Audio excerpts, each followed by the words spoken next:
Hello, Internet. This episode is all about real brain food, and I don't mean fish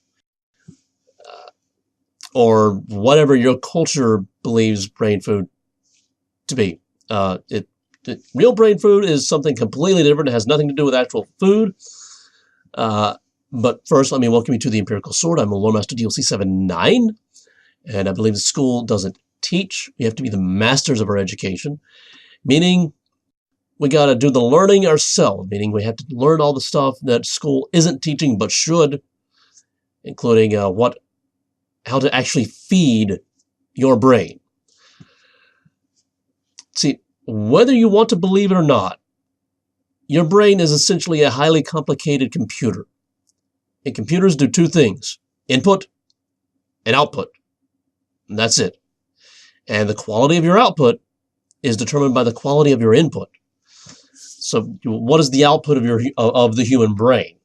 Thoughts, ideas, which ultimately lead to actions, doing things in the world, making decisions, deciding to believe things.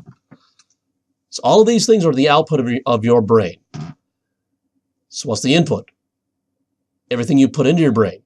All the thoughts, the ideas, the information that you put into your brain. If you want to be a quantum physicist, you need to put in a bunch of science and math.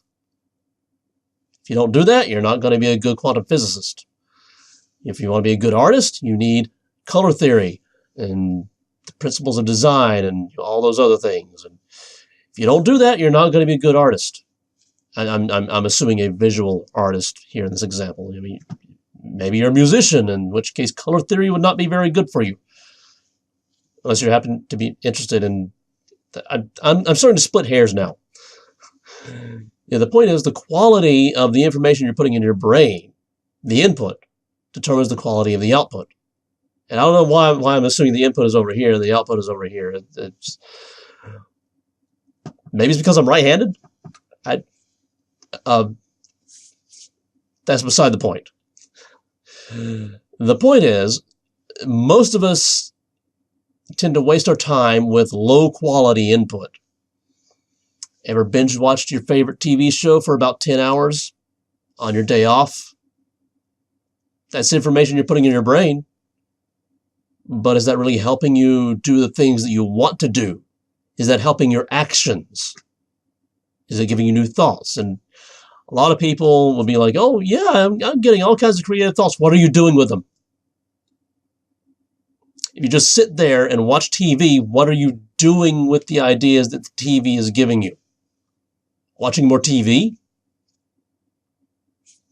I mean, if that's your greatest aspiration in life, you don't even have to have thoughts to watch TV. It's a mindless activity. It's mindless entertainment. You don't even have to really be engaged with it to be entertained by it. It's colors and lights and sounds. And I'm not trying to make fun of television. There are some decent TV shows and some okay movies. My standards are a little high. I need to get actual creative thoughts from what I'm watching to feel like I'm making a valid investment of my time. Otherwise, I mean, I like the show Star Trek. Because Star Trek, I mean, the early Star Trek, the original series, The Next Generation, they were morality tales. They essentially challenged ideas of morality and ethics and cultural norms. Like that episode that basically raised the question of, when is a person's life over? And should they continue living beyond that? That's a challenging question. That's a thought-provoking question. I felt like that episode was a very valid investment of my time. On the other hand, a friend recommended that I watch the show Penny Dreadful, which I kind of hated because it was just mindless sensationalism. There were no deep thoughts being explored, or at least no deep thoughts that were new to me. It didn't expand my experience.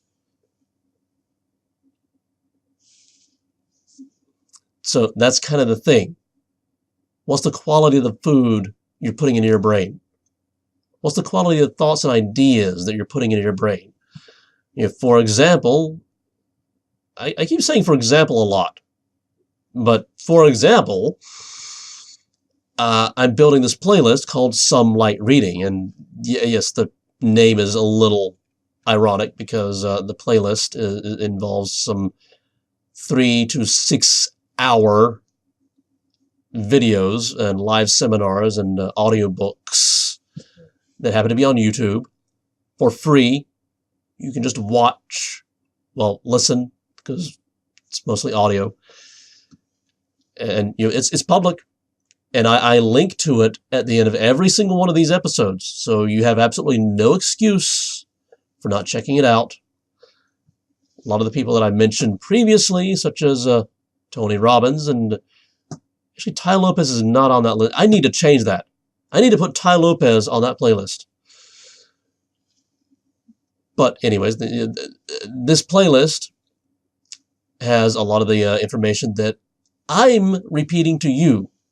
You can basically use this as an opportunity to swim upstream and get the information from a little closer to the source. I don't think we can get actually literally to the source, because some of this information dates back to like ancient philosophers who probably spread their word through word of mouth. And then somebody else down the line wrote it down, and then it just, once it's written, people can read it. I know, I'm stating the obvious now.